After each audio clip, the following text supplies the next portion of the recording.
नमस्कार दोस्तों। Power of market financial education और कंटेंट क्रिएशन प्लेटफॉर्म पे मैं अभिषेक उपाध्याय आप सभी का स्वागत करता हूं, हार्दिक अभिनंदन करता हूं। दोस्तों, मार्केट के अंदर चौतरफा गिरावट देखने को मिल रही है।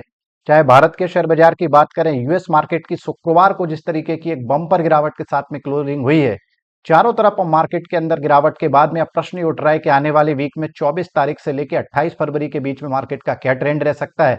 साथ ही साथ ये वाला जो वीक है वो 4 दिन का ट्रेडिंग सेशंस रहेगा। 26 तारीख को मार्केट बंद रहेगा महाशिवरात्रि के उपलक्ष्य में। तो अब देखेंगे कि ओवरऑल ये जो गिरावट है, क्या ये एक और बड़े गिरावट की तैयारी है या मार्केट के अंदर कहीं ना कहीं इसके बाद में एक बियर ट्रैप हो सकता है। क्या संभावनाएं मार्केट के अंदर बन रही है। इसके अलावा आने वाले वीक में से कौन कौन से इंपॉर्टेंट ग्लोबल इकोनॉमिकल फैक्टर्स हैं, वर्ल्ड में जो है कौन कौन से ऐसे फैक्टर्स हैं जो मार्केट को प्रभावित करेंगे। तो एक तरफ तो वीकली ग्लोबल इकोनॉमिक कैलेंडर का डिटेल में एनालिसिस होगा, तो दूसरी तरफ ग्लोबल इंडिकेटर्स के अंतर्गत यूएसडी आईएनआर की बात होगी, डॉलर इंडेक्स की बात होगी, यूएस 10 ईयर बॉन्ड डील की बात होगी।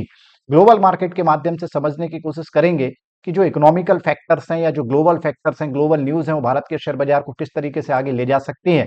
और जिस तरीके से निफ्टी के अंदर भी एक बम्पर गिरावट हुई है, बैंक निफ्टी वगैरह की, सेंसेक्स की जो क्लोजिंग हुई है, अब मार्केट के अंदर ऐसा लग रहा है कि एक बड़े गिरावट की तैयारी हो गई है। और भारत के अंदर भी आने वाले वीक में कौन कौन से ऐसे इंपॉर्टेंट इकोनॉमिकल डेटा है जो मार्केट को प्रभावित कर सकते हैं, ये सारे इंपॉर्टेंट पॉइंट आज की वीडियो में डिटेल में चर्चा करने वाले हैं।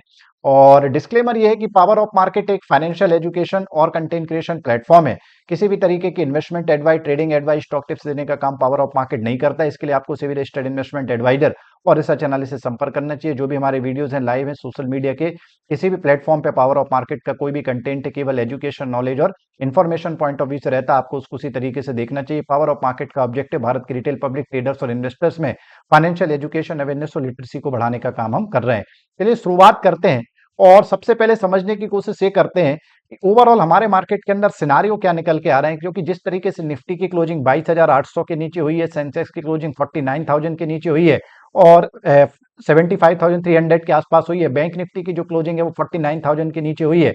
तो ये सारे फैक्टर कहीं ना कहीं एक मार्केट के अंदर बेरिश साइकिल का निर्माण कर रहे हैं। निफ्टी की अगर अपन लॉन्ग टर्म चार्ट की बात करें तो एक बात समझ में आ रही है कि पिछले कई दिन से एक लगातार आप जो है निफ्टी के टेक्निकल सेटअप में गिरावट देख सकते हैं। 200 दिन के एक्सपोनेंशियल मूविंग एवरेज के नीचे लगातार चल रहा है, 100 दिन के एक्सपोनेंशियल मूविंग एवरेज के नीचे भी लगातार चल रहा है। तो आने वाले दिनों में अब संभावनाएं बन रही है कि निफ्टी के लिए जो अगला इंपॉर्टेंट सपोर्ट रहेगा वो 22,500 के आसपास देखने को मिल रहा है। और 22,500 के लेवल को अगर ये ब्रीच करता है तो 22,000 तक स्लिप हो सकता है। प्रश्न उठता है कि अगर निफ्टी के अंदर मान के चलिए कि कोई रिकवरी आती है तो इंपॉर्टेंट रेसिस्टेंसेस कहां पे हैं। तो जो पहला रेसिस्टेंस रहेगा वो 23,100 के आसपास आपको देखने को मिल सकता है। और दूसरा जो important resistance short term basis पे रहेगा वो 23,300 के आसपास देखने को मिल रहा है। एक बात अब आपको ध्यान रखना है कि निफ्टी का लॉन्ग टर्म, शॉर्ट टर्म और इंटरडे बेसिस पे भी जो टेक्निकल टेक्सचर है काफी कमजोर लग रहा है। और आने वाले में दिनों में लग रहा है कि मार्केट के अंदर फर्दर वीकनेस यहां से देखने को मिल सकती है। अगर कोई भी रैली आएगी निफ्टी के अंदर तो वो एग्जॉस्ट हो सकती है, सोल्ड आउट हो सकती है। 23,500 का जो रेसिस्टेंस है, अगर इसके ऊपर निफ्टी की क्लोजिंग निकलती है तो फिर कहीं ना कहीं थोड़ा टेक्निकल मोमेंटम ऊपर की तरफ बन सकता है। पर ओवरऑल जो अभी स्ट्रक्चर लग रहा है, जो डेरिवेटिव डेटा की कहानी, उसके आधार पर ऐसा लग रहा है कि निफ्टी के अंदर फर्दर वीकनेस यहां से देखने को मिल सकती है। अब बात करते हैं निफ्टी के डेरिवेटिव डेटा की। देखिए, जो कॉन्ट्रैक्ट ऑप्शन चेन आपके सामने ओपन है, ये 27 फरवरी 2025 को जो निफ्टी का वीकली और मंथली कॉन्ट्रैक्ट है उसकी चर्चा अपन कर रहे हैं। सबसे पहले बात करते हैं, चूंकि 22,800 के आसपास निफ्टी की क्लोजिंग हुई है। देखिए, एक बात स्पष्ट है कि 22,700 के लेवल पे पुट राइटिंग अच्छी हुई है। 53,890 कॉन्ट्रैक्ट खड़े हैं। चेंज इन ओपन इंटरेस्ट 16,841 है। पर अगर आप 22,700 के in the money call option को भी देखेंगे तो वहां पे चेंज इन ओपन इंटरेस्ट भी काफी अट्रैक्टिव है। इसका मतलब है कि लोगों का कॉन्फिडेंस, जो ट्रेडर्स है उनका कॉन्फिडेंस कॉल साइड पे सेल करने पे बढ़ रहा है। नीचे जो इंपॉर्टेंट सपोर्ट निफ्टी स्पॉट के हिसाब से लग रहा है वो 22,500 के आसपास देखने को मिल रहा है। वहां पे जो टोटल ओपन इंटरेस्ट है वो 1,10,000 कॉन्ट्रैक्ट आपको दिख रहे हैं। Change in open interest 36,650 contract के आसपास आपको देखने को मिल रहा है। तो एक बात स्पष्ट है कि जब तक निफ्टी 22,500 के लेवल को रिटेन कर रहा है, यहां से कोई बड़ा करेक्शन आने की संभावना कम है। पर ये जो 22,500 से लेके जो 22,800 का बेल्ट है, वो अब ऐसा लग रहा है कि निफ्टी क्रॉस कर सकती है। तो 23,500, जो 22,500 का जो बेस है, वो काफी इंपॉर्टेंट निफ्टी में सपोर्ट का काम करेगा। और जो पुट राइटर का बेस है वो काफी स्ट्रॉन्ग लग रहा है। एक चीज और आपको नोट करना है कि जो in the money put writer है, चाहे 22,900 की बात करें, 23,000 की बात करें, ये कहीं ना कहीं फर्दर वीकनेस को इंडिकेट कर रहे हैं। क्योंकि ये in the money put option है और यहाँ पे काफी बड़ी राइटिंग हमें देखने को मिली है। अगर 22,900 की अपन बात करें तो करीब करीब 43,350 कॉन्ट्रैक्ट टोटल ओपन इंटरेस्ट में, चेंज इन ओपन इंटरेस्ट में माइनस में खड़े, उसी तरीके से 23,000 के आसपास भी जो है पुट राइटर्स की कहीं ना कहीं अनवाइंडिंग मार्केट के अंदर देखने को मिल रही है।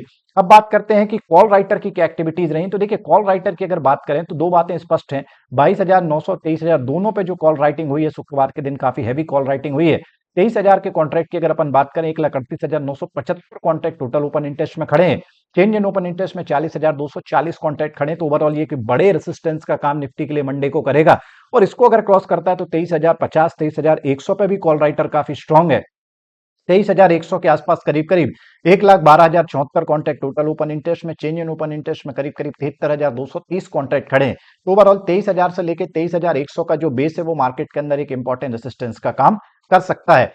अब बात करते हैं कि बैंक निफ्टी का क्या सिनारियो लग रहा है। देखिए, बैंक निफ्टी की भी अगर बात करें तो दो बातें स्पष्ट हैं। एक तो इसका जो टेक्निकल टेक्सचर है, long term short term basis पे काफी वीकनेस आ गई। दूसरी बात है कि इसके अंदर फिर भी निफ्टी की तुलना में जो गिरावट हुई है वो कम हुई है। करीब करीब 353 पॉइंट का करेक्शन है। जहां निफ्टी में 118 पॉइंट का करेक्शन है, वहीं बैंक निफ्टी में केवल 353 पॉइंट का करेक्शन है, और सेंसेक्स में 455 पॉइंट का करेक्शन है। तो अब बात करें बैंक निफ्टी के लेवल्स के हिसाब से, देखिए अभी भी 48,500 के आसपास ही लगातार रिटेन कर रहा है। तो मंडे के हिसाब से 48,500 एक इंपॉर्टेंट सपोर्ट का काम करेगा। इसको अगर तोड़ता है तो 48,300 की तरफ स्लिप हो सकता है। बैंक निफ्टी में सबसे जो क्रूशियल रेसिस्टेंस है उसके बाद में एक बड़ा करेक्शन आ सकता है, वो है 47,800। तो ये पॉइंट आपको अपने रडार पर रखना। प्रश्न उठ रहा है कि अगर कोई भी रिकवरी आती है तो जो पहला इंपॉर्टेंट रेसिस्टेंस रहेगा बैंक निफ्टी को, वो 49,700 के आसपास देखने को मिल रहा है, और ये वाला लेवल अगर क्रॉस करता है तो 50,100, ये जो जोन है ये एक इंपॉर्टेंट रेसिस्टेंस का काम करेगा। 50,100 के ऊपर निकलने पे बैंक निफ्टी का जो टेक्निकल सेटअप है वहां पे थोड़ा एक रिकवरी रिवाइवल आने की संभावना है, बट ओवरऑल जो सेटअप लग रहा है बैंक निफ्टी का काफी कमजोर देखने को मिल रहा है। अब बात करें सेंसेक्स की, देखिए सेंसेक्स के अंदर भी बड़ी गिरावट आ चुकी है। संभावना ये लग रही है कि इसके लिए जो फर्दर इंपॉर्टेंट सपोर्ट है वो 75,000 और 74,500 के आसपास आपको देखने को मिल रहे हैं। अगर 75,000 के लेवल को ब्रीच करता है तो 74,500 और बाद में 74,000 73,500 तक स्लिप हो सकता है। प्रश्न उठ रहा है कि अगर कोई रिकवरी आती है तो टेक्निकल जो स्ट्रेंथ है वो आपको सेंसेक्स के अंदर कहां पे देखने को मिलेगी। तो पहला जो रेसिस्टेंस है वो 76,400 के आसपास, और दूसरा इंपॉर्टेंट रेसिस्टेंस 76,800 का है।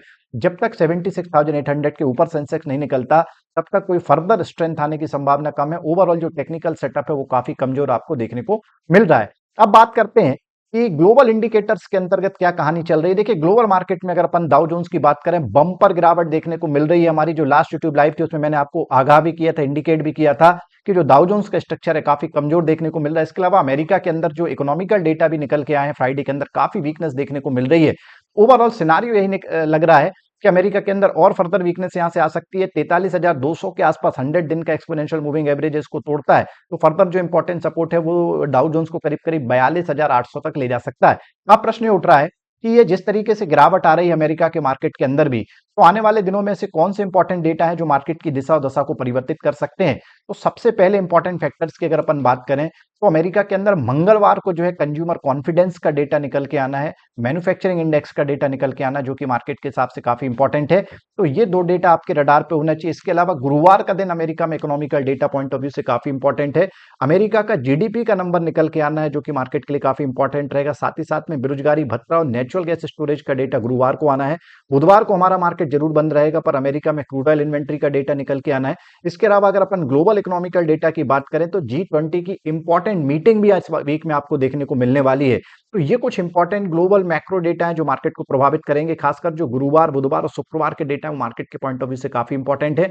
इसके अलावा अगर अपन भारत के अंदर बात करें तो भारत के अंदर भी इस मंथ का सबसे important economical data quarterly GDP का डेटा आना है।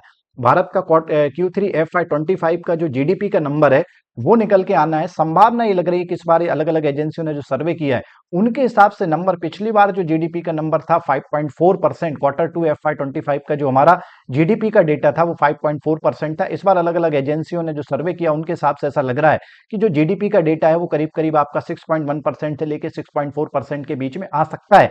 तो मार्केट को ऑलरेडी अब ये चीज पता है। अब देखना होगा कि अगले वीक में मार्केट इसको कैसे लेता है, क्योंकि भारत की जो जीडीपी की ग्रोथ है पिछले क्वार्टर में 5.4% पे मार्केट की एक्सपेक्टेशन से काफी कमजोर होकर आई थी। तो Q3 में इंप्रूवमेंट की संभावना है, क्योंकि जो Q3 हमारा होता है वो फेस्टिव सीजन है। अक्टूबर, नवंबर, दिसंबर 2024 के नंबर जो है निकल के आना 28 फरवरी को। तो ये एक इंपॉर्टेंट भारत के हिसाब से डेटा रहेगा। इसके अलावा भारत के अंदर जो शुक्रवार को आपका फॉरेन एक्सचेंज रिजर्व का जो डेटा निकल के है वो काफी घट के आया है। भारत का जो फॉरेन एक्सचेंज रिजर्व है वो वर्तमान में $635 बिलियन आ गया है। एक टाइम पे हमारा जो विदेशी रिजर्व है वो $704 बिलियन हो गया था। तो मोटा मोटा अगर आप देखेंगे तो अभी भी करीब करीब $69 बिलियन हमारा नीचे चल रहा है। और इस बार करीब करीब $3 बिलियन घट के आया है। तो अगली बार ये डेटा शुक्रवार को जब 28 तारीख को निकल के आएगा तो देखना होगा मार्केट को कैसे प्रभावित करता है। इसके अलावा बैंकों के अंदर डिपॉजिट ग्रोथ, क्रेडिट ग्रोथ का भी जो एक इंपॉर्टेंट डेटा है वो शुक्रवार को आना है। भारत का जीडीपी का डेटा भी आना है। इसके अलावा इंफ्रास्ट्रक्चर आउटकम का डेटा भी हमारा 28 फरवरी 2025 को शाम को अनाउंस होना है। तो ये भारत के अंदर कुछ इंपॉर्टेंट मैक्रो इकोनॉमिकल डेटा है जो मार्केट को प्रभावित कर सकते हैं। साथ ही साथ में अगर अपन ग्लोबल इंडिकेटर्स की बात करें तो सबसे पहले यूएसडी आईएनआर की तरफ चल रहे हैं और समझने की कोशिश करते हैं कि हमारे रुपए का क्या मूवमेंट चल रहा है। देखिए, एक बात स्पष्ट है कि हमारा जो रुपया है वो अभी ना ज्यादा डेंजर जोन में, ना ज्यादा सपोर्टिव जोन में। जैसा मैंने आपको पहले भी बताया था कि जब तक ये 86 के सपोर्ट को नहीं तोड़ता तब तक हमारे मार्केट के लिए कोई पॉजिटिव सिग्नल जनरेट नहीं होगा।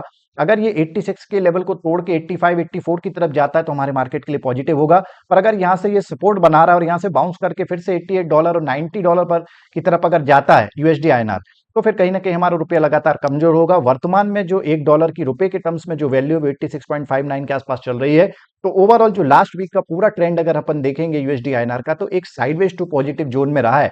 अभी भी हमारे मार्केट के लिए कोई रिलीफ यूएसडी आईएनआर की तरफ से देखने को नहीं मिल रही। डॉलर इंडेक्स की भी अगर अपन बात करें तो जैसा कि आप लोग जानते हैं कि डॉलर इंडेक्स से भी कोई बड़ा पॉजिटिव सिग्नल नहीं है। ये बात जरूर है कि 108 से घट के 106 तक आ गया है, पर अभी भी इसमें जो इंपॉर्टेंट सपोर्ट है वो 105 का, जहां पे 200 दिन का एक्सपोनेंशियल मूविंग एवरेज आपको देखने को मिल रहा है। इसको तोड़ता है तो 104 की तरफ जा सकता है। एक चीज आपको ध्यान रखना है, जब तक ये 108 के रेसिस्टेंस को क्रॉस नहीं करता तब तक हमारे मार्केट के लिए कोई बड़ा खतरा इमीडिएट डॉलर इंडेक्स की तरफ से नहीं है। पर अगर 108 को क्रॉस करके 110 की तरफ जाता तो हमारे मार्केट में करेक्शन आ सकता है।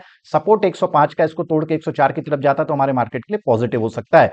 अब बात करते हैं कि यूएस में बॉन्ड मार्केट के अंदर क्या सिनारियो देखने को मिल रहा है। तो सबसे पहले यूएस का 10 ईयर बॉन्ड डील देख रहे हैं, क्योंकि जैसा कि आप लोग जानते हैं कि लास्ट वीक में जो एफआईआई एफपीआई का ओवरऑल फ्लो है हमारे शेयर बाजार में वो काफी नेगेटिव देखने को मिल रहा है। और इस कारण से कहीं ना कहीं जो एक प्रेशर है जो विदेशी फ्लो का वो लगातार बना हुआ है। एक आध दिन हमने बाइंग देखी थी, पर उसके बाद लगातार जो एफआईआई एफपीआई की कैपिटल मार्केट में लगातार सेलिंग देखने को मिल रही है। अगर अपन यूएस 10 ईयर बॉन्ड डील की बात करें तो थोड़ा करेक्शन जरूर हुआ है, पर स्टिल जो इंपॉर्टेंट सपोर्ट है वो 4.25 के आसपास देखने को मिल रहा है। इसको तोड़ता है तो 4 की तरफ स्लिप हो सकता है। जो रेसिस्टेंस है वो 4.8 के आसपास है। इसको क्रॉस करता है तो हमारे मार्केट में और फर्दर वीकनेस आ सकती है और जो इसको 5.15 तक ले जा सकती है। तो बॉन्ड डील से भी अभी हमारे मार्केट के लिए कोई बड़ा रिलीफ नहीं है और देखना होगा कि क्या ये 4.25 को तोड़ के 4 की तरफ जाता है कि नहीं। इसके अलावा अगर अपन क्रूड की बात करें, जैसा कि आप लोग जानते हैं कि जो रशिया और यूक्रेन के बीच में अभी भी जो तनाव है वो लगातार बरकरार है और कहीं ना कहीं जो नेगोशिएशन की बातचीत चल रही थी उसमें कोई समझौता भी नहीं हुआ है। जहां तक अगर अपन इंटरनेशनल मार्केट में क्रूड ऑयल की बात करें तो अभी एक स्टेबल प्राइस मूवमेंट देखने को मिल रहा है। थोड़ा करेक्शन आया था शुक्रवार को, 74.23 यूएस डॉलर के आसपास ही चल रहा है, डॉलर पर बैरल के आसपास चल रहा है। इंपॉर्टेंट जो सपोर्ट है वो $72 पर बैरल का है और जो रेसिस्टेंस है वो $78 पर बैरल का है। $78 पर बैरल के रेसिस्टेंस को क्रॉस करता है तब हमारे मार्केट के लिए थोड़ा सा पैनिक हो सकता है। $82 पर बैरल और बाद में $88 पर बैरल तक जा सकता है। $72 के सपोर्ट को तोड़ता तो हमारे मार्केट के लिए और पॉजिटिव होगा। ओवरऑल जो क्रूड ऑयल की ग्लोबल मार्केट में प्राइस है उससे भी हमारे मार्केट में कोई बड़ा खतरा नहीं है। अब आने वाले दिनों में देखिए 2-3 बातों को हमें ऑब्जर्व करके चलना है। एक तो जो रशिया और यूक्रेन के बीच में अभी जो तनाव और उसमें जिस तरीके से अमेरिका रोल प्ले कर रहा है, अमेरिका और यूरोप के बीच में भी जिस तरीके से इस मैटर को, पर्टिकुलर रशिया यूक्रेन के मैटर को लेकर थोड़ा डिस्प्यूट चल रहा है, तो देखना होगा ये मैटर कैसे आगे पैन आउट होता है। दूसरी चीज ये कि जो डोनाल्ड ट्रंप साहब की लगातार स्पीचेस हो रही हैं वहां पे क्या क्या नई नई चीजें निकल के आती हैं, कोई फर्दर टैरिफ की या फर्दर कुछ नए बड़े चेंजेस किए जाते हैं उसके ऊपर भी मार्केट की नजर रहेगी।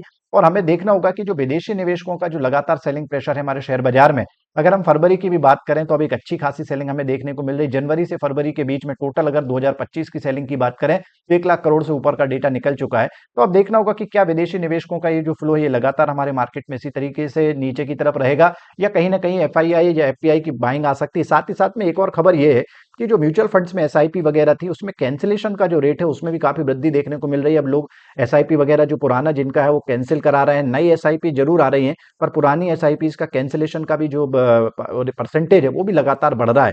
तो ये कुछ इंपॉर्टेंट फैक्टर्स रहेंगे जो आने वाले वीक में मार्केट को प्रभावित करेंगे और देखते हैं मार्केट किस तरीके से पैन आउट हो सकता है। पर अगर अपन ब्रॉडली समराइज करें तो एक बात जरूर है कि मार्केट का जो ओवरऑल ट्रेंड है वो आपको काफी कमजोर देखने को मिल रहा है और बाजार के अंदर इस कारण से कहीं ना कहीं आपको एक फर्दर गिरावट देखने को मिल सकती है। ऐसे सिनारियों में थोड़ा सा आपको वेट एंड वॉच करना चाहिए, इकोनॉमिकल डेटा को लगातार आपको ट्रैक करना चाहिए।